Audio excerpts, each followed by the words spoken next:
Welcome to our deep dive into the world of Rolex. Um, I think, a lot of people are interested in the business of Rolex and not just the watches themselves. Oh, yeah, absolutely. There's a lot to unpack there. It's fascinating. So I guess, one of the things that I find really interesting about Rolex is that they're selling what is essentially a dead craft, mechanical watches in the digital age.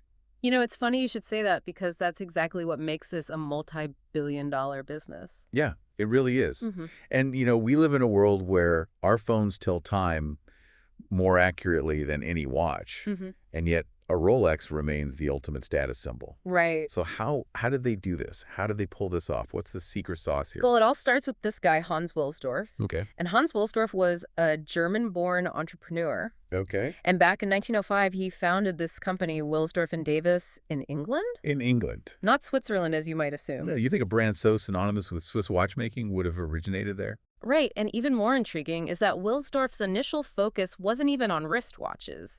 He was importing Swiss watch movements and building his business on creating these unique traveling watches. So already kind of thinking about differentiation, carving out a niche, even back then. Yeah, very early on, he was already thinking about how to make himself stand out. Smart.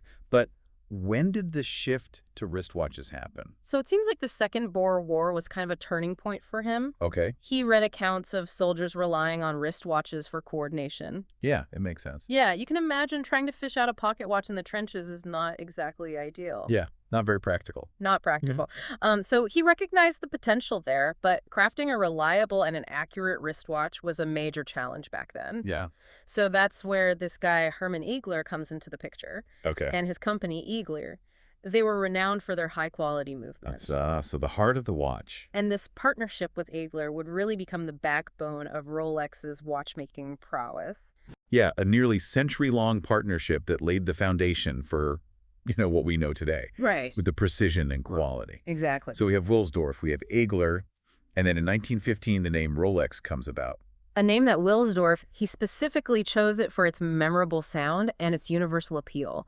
A name that could transcend any language barrier, really. Clearly had a knack for branding even from the start. Yeah. But then World War I happens. Right. And Wilsdorf is forced to relocate to Geneva, Switzerland due to wartime tariffs. Which ended up solidifying Rolex's association with Swiss watchmaking heritage. It's like it was meant to be. It really does. But it wasn't just fate. Rolex's success is also rooted in their relentless pursuit of technical innovation. Yeah. And that's really embodied in what we might call the three pillars of Rolex: Okay, I like this. precision, Oyster, and Perpetual. I'm ready. Let's unpack these, starting with precision. Okay. Right from the beginning, Rolex was obsessed with accuracy. In 1910, they achieved the first wristwatch chronometer rating, a real testament to their commitment to precise timekeeping. So they weren't content with just making watches. They wanted to create, instruments Exactly. capable of exceeding expectations. Yeah, they wanted to be the best. And this early focus on chronometer certification really set them apart from the competition. It was a declaration that Rolex watches were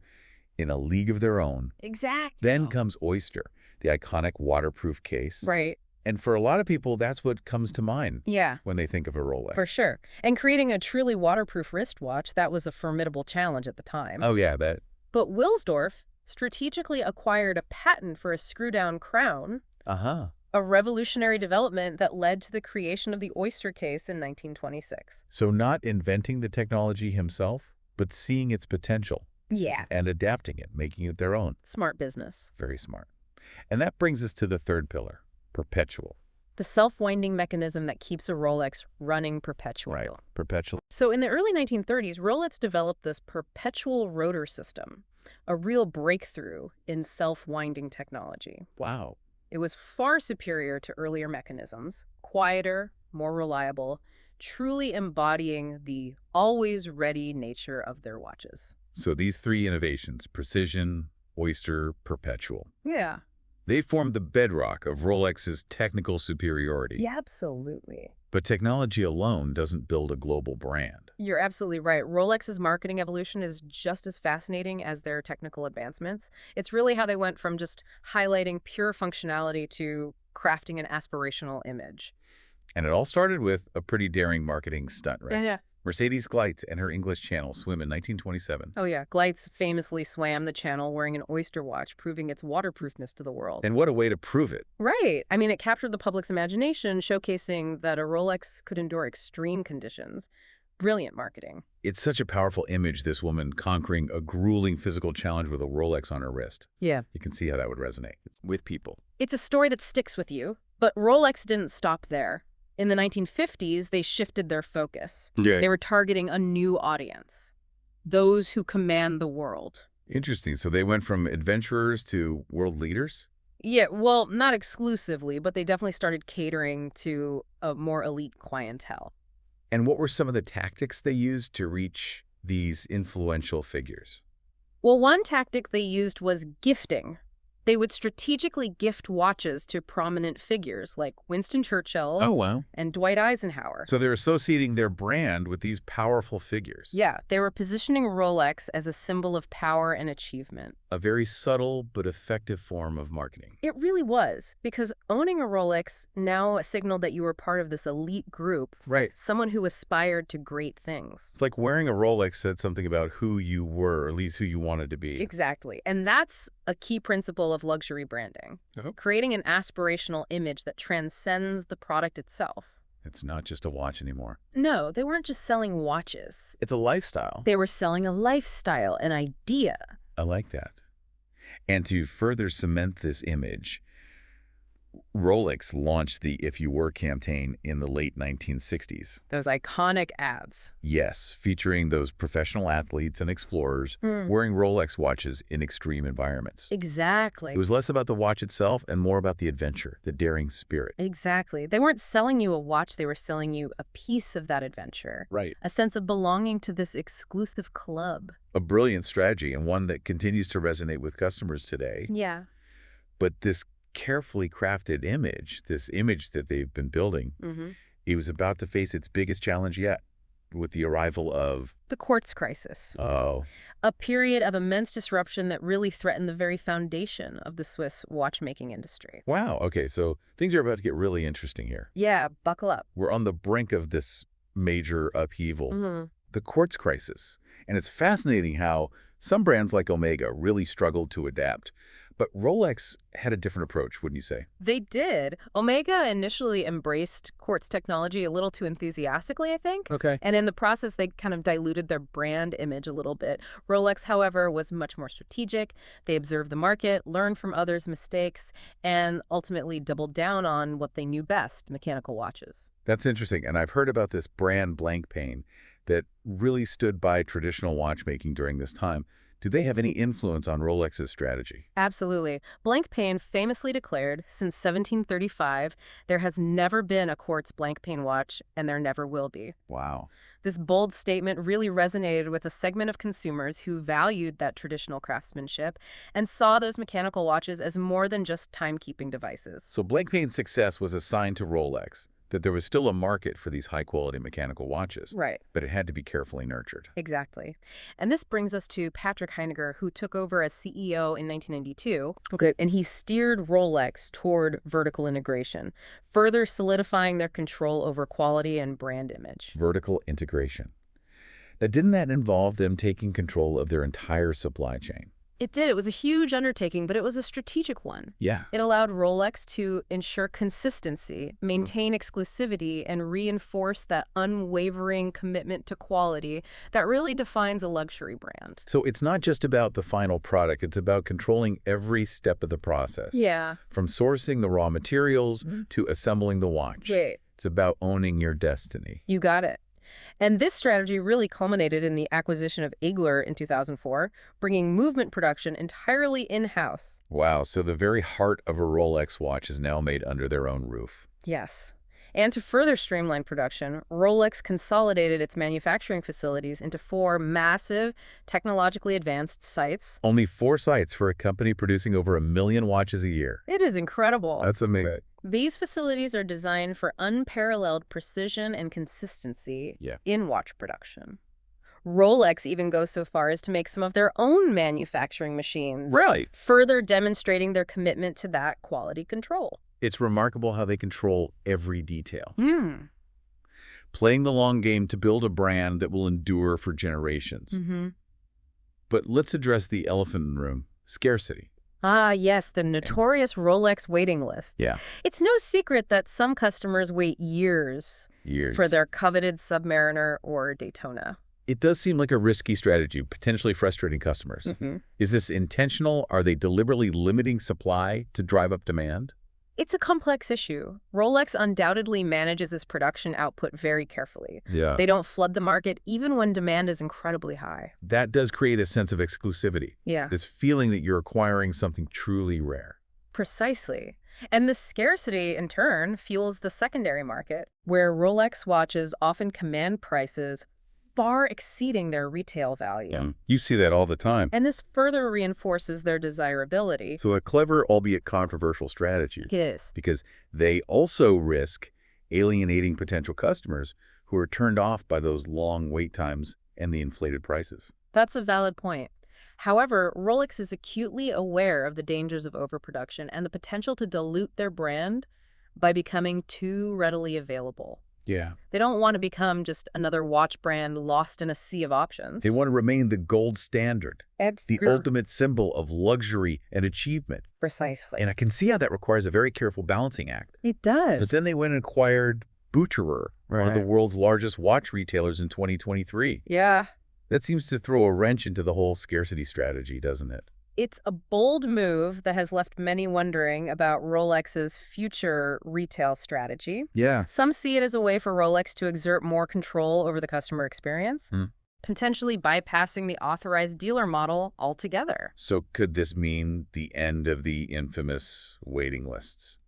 It's hard to say for certain. Yeah. But the Boucherer acquisition is a clear signal that Rolex is adapting to changing market dynamics. Right. Even if it means shaking things up a bit. Well, while we've been deep in the world of Rolex, we can't forget about their affordable sub-brand Tudor. Tudor. It seems counterintuitive for a luxury brand to have a sub-brand, doesn't it? It's a question that has puzzled many industry analysts. Yeah, because doesn't that dilute their image, It's a good question. having a cheaper alternative? But Tudor really plays a fascinating role within the Rolex universe. Think of it as a way for Rolex to offer a more accessible entry point for those who admire the Rolex design but aren't ready to invest tens of thousands of dollars. So like a gateway to the world of Rolex. Exactly. Yeah. And it allows Rolex to experiment with new designs, new materials, and technologies without risking the main brand's reputation. So Tudor is like their testing ground, a way to see what resonates with consumers and potentially incorporate those innovations into future Rolex models. Precisely.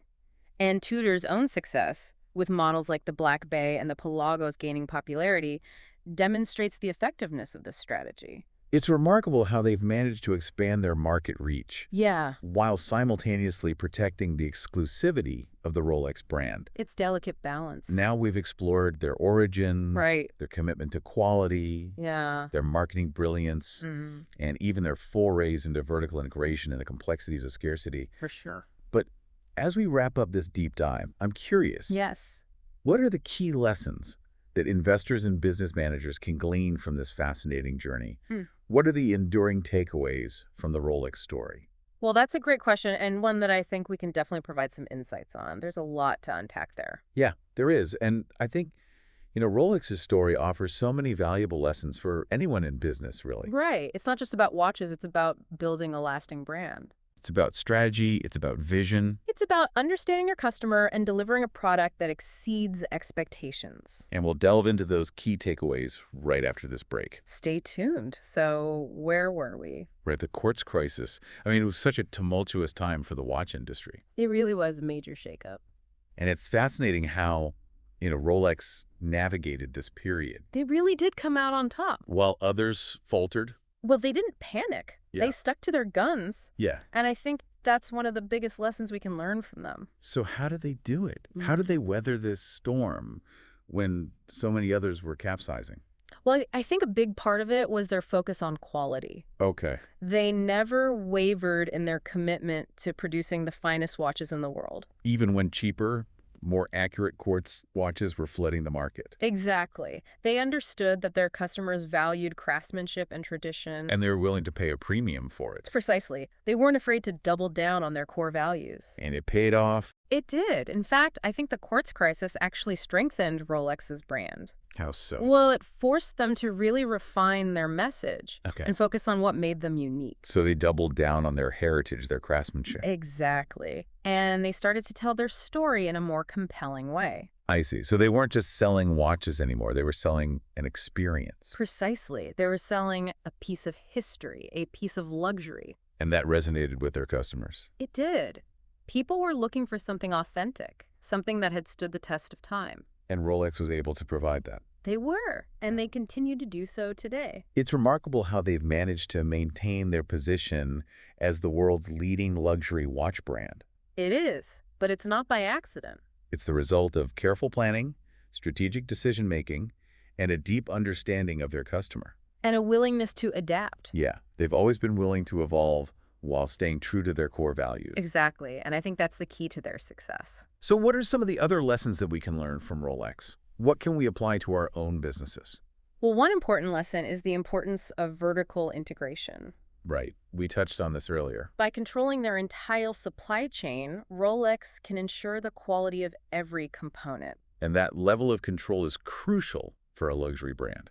It is. It allows them to maintain consistency and protect their reputation. And it gives them a competitive advantage. Absolutely. They're not reliant on third-party suppliers. So they can control their own destiny. Exactly. And they can also innovate more easily. Because they're not beholden to anyone else's timeline. Right. They can experiment and try new things without having to worry about disrupting someone else's business. That makes sense. So vertical integration is definitely a key takeaway from the Rolex story. It is, and it's something that more and more businesses are starting to embrace. Yeah, I think it's becoming increasingly important in today's globalized economy. It is. It gives you more control, more flexibility, and more resilience. And for a brand like Rolex that's built on quality and exclusivity. Pure essential. Absolutely. So Yeah. we've talked about vertical integration. We've talked about their commitment to quality, their marketing savvy. Yeah, we've covered a lot of ground. But there's one more thing I want to touch on before we wrap up this deep dive. What is that? Their ability to create and maintain a sense of scarcity. Ah, yes. The infamous Rolex waiting lists. Yeah, it's no secret that some of their most popular models are incredibly hard to come by. And that's by design. You think so? I do. Rolex knows that scarcity creates desirability. It makes their watches even more coveted. Precisely. And it drives up prices on the secondary market. Yeah, which further reinforces their status as a luxury brand. It's a brilliant strategy, albeit a controversial one. Because it also means that some people who really want a Rolex will never be able to get one. That's true, but Rolex isn't trying to be everything to everyone. They're targeting a very specific customer. Exactly. Someone who values exclusivity and is willing to pay a premium for it. And they're willing to wait. Sometimes for years. It's remarkable, really. It is. They've managed to create this aura of unattainability around their brand. And it's only made them more desirable. Exactly. It's the ultimate paradox of luxury. The more exclusive something is. The more people want it. And that's something that any business can learn from. It is. It's about creating a sense of desire, of aspiration. It's about making your product feel special. And worth the wait. Well, this has been an incredibly insightful deep dive into the world of Rolex. It has been fascinating. We've explored their history, their business strategies, their marketing genius. And their enduring appeal. And I think we've uncovered some valuable lessons that we can all apply to our own businesses. Absolutely. Rolex is a masterclass in brand building. And a testament to the power of quality, innovation, and a long-term vision. And I think that's a great note to end on. It is. So for those of you listening, I encourage you to take these lessons to heart. And remember, even if you can't afford a Rolex, You can still learn from their success. and apply those principles to your own endeavors. Thanks for joining us on this deep dive into the world of Rolex. It's been a pleasure. So many lessons to learn from this company. I know, it's amazing, right? Yeah. What stands out to you as like the most valuable lessons for investors and business managers? Well, I think the first key takeaway is you got to build a brand that goes beyond just the product. You know, Rolex isn't just selling watches. Right. They're selling a lifestyle, an aspiration, an image of success. They've created this world that people want to be a part of. Exactly. Associating themselves with achievement and exclusivity. Precisely. And that's something any business can strive for, creating that emotional connection with your customer. Right. Building a brand that represents something larger than just the goods or services you offer, that's incredibly powerful. It's about telling a story, right? Yeah, Crafting an experience that resonates with your target audience, like that image of Mercedes Gleitz conquering the English Channel with an oyster on her wrist. exactly. They've consistently woven their brand into narratives of human accomplishment, pushing boundaries, exceeding expectations. That aspirational element is so key to their brand identity. Right. And it ties into the second big lesson, doesn't it? Yeah. This idea of vertical integration and its impact on quality control. Absolutely. Rolex's obsession with quality stems from their ability to control every stage of the manufacturing process. They really do own their destiny. From sourcing the materials to the final assembly, it's all under their watchful eye. Right. That level of control must be incredibly valuable in maintaining those high standards. It is. It ensures consistency. It reinforces the brand's commitment to excellence. And for a luxury brand, that's paramount. It's not enough to simply create a great product. Yeah. You need to build an entire ecosystem that supports that level of quality. Now, we can't talk about Rolex without discussing their careful management of scarcity, Right. even if it seems kind of counterintuitive at times. It's true. The waiting lists, the limited production runs, all of that contributes to the mystique and desirability of the brand. There's a psychological element at play there, right? For sure. This idea that something is rare or hard to obtain makes it more appealing. Certainly. Scarcity feeds into the perception of value, drives demand even further. It's a strategy that's undeniably worked for them, Yeah. even if it means some customers face longer wait times. But perhaps the most crucial takeaway from Rolex's story is their long-term vision. They've weathered storms like the quartz crisis by sticking to their core values. Refusing to compromise on quality, Yeah. not chasing fleeting trends. Right. They had a plan, a belief in what they were doing, and they stuck to it, even when the market seemed to be shifting in a different direction. And that steadfastness has paid off in a big way. They emerged stronger, more resilient, and with a brand that's truly stood the test of time. In a world that often prioritizes speed and instant gratification, their story is a reminder of the power of patience and unwavering commitment. It really is. It's inspiring, really, to see how a brand can not only survive, but thrive by staying true to its vision. Absolutely. So if we had to condense the Rolex playbook into a few key principles, Yeah. it would be build a brand that transcends product functionality. Okay. Invest in vertical integration and quality control, carefully manage scarcity and customer perception, Right. and always keep your eye on the long game. Those are the pillars of their success. And while not every business can be a Rolex, Right. these underlying principles are universal. They can be applied to any industry, any company striving for lasting success. Well, this has been an incredible journey.